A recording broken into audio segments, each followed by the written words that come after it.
We have been talking about ratios, and now we're going to look at rates and unit rates. Just to review, ratios usually compare two similar items, such as girls and boys, or students to teachers, or girls to total kids.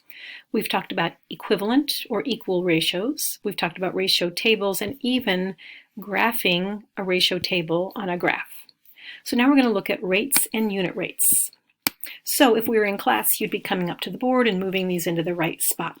A rate compares two different quantities. So here is an example of a rate, $6.60 for 2 tacos, or $5 for 2 pizzas, or 72 radios for every 36 homes. Now you could change those into unit rates. A unit rate is when it's a cost or something per one item. So the denominator is 1.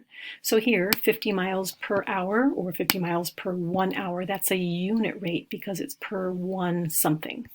40 miles per gallon, 40 miles per 1 gallon.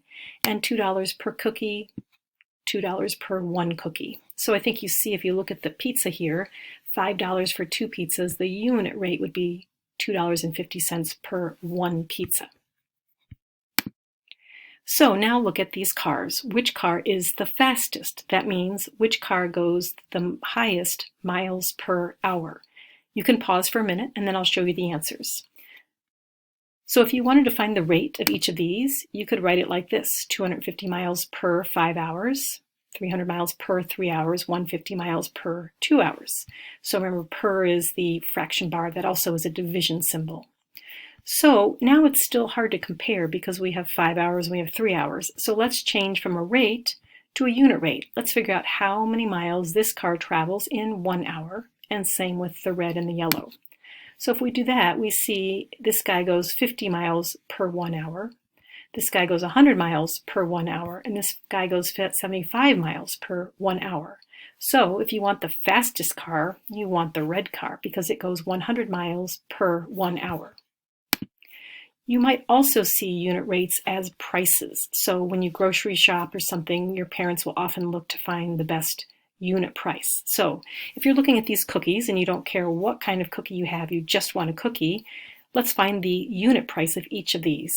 So for the chocolate chips, there's $6 per dozen cookies. So we're going to figure out $6 per 12 cookies. So if you do 6 divided by 12, you'll get 50 cents per 1 cookie. Always label, you can see I abbreviated C for cookie, but always label so you know you get them in the right order. So that's 50 cents for 1 cookie. Looking at these Oreos, $4 per 10 cookies would be 40 cents per 1 cookie. So you can use a calculator here, 4 divided by 10, or you might just know dividing by 10, you move the decimal 1 position. And these yummy mint Milanos are 7 cookies at $4.20. Remember, the cost per item, cost always goes on the top. So it would look like this: $4.20 divided by 7 cookies, 60 cents per cookie. So if I want the best buy, the cheapest cookie, I would choose 40 cents per 1 cookie. I'd get the Oreos. Sometimes you'll need to round.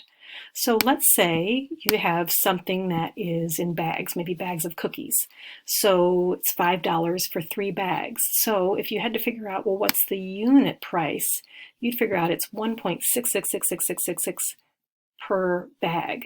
Well, you know it's money, so you're going to need to round to 2 decimal places. So do you remember how to round? Look in the hundredths position. And then we're going to look next door. If it's 5 or more, you up the score. So this could be rounded to $1.67 per bag.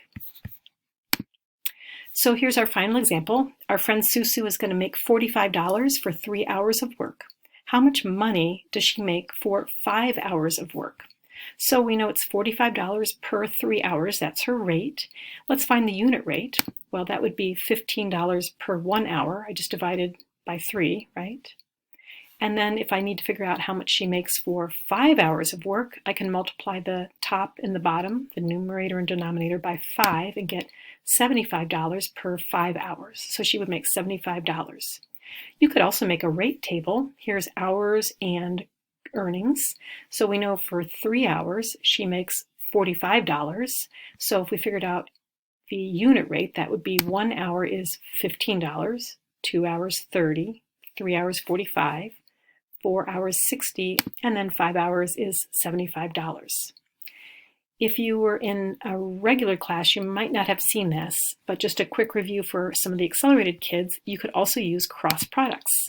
So cross products just puts $45 per 3 hours and then says, well, how much money would she earn in 5 hours? So this is a proportion.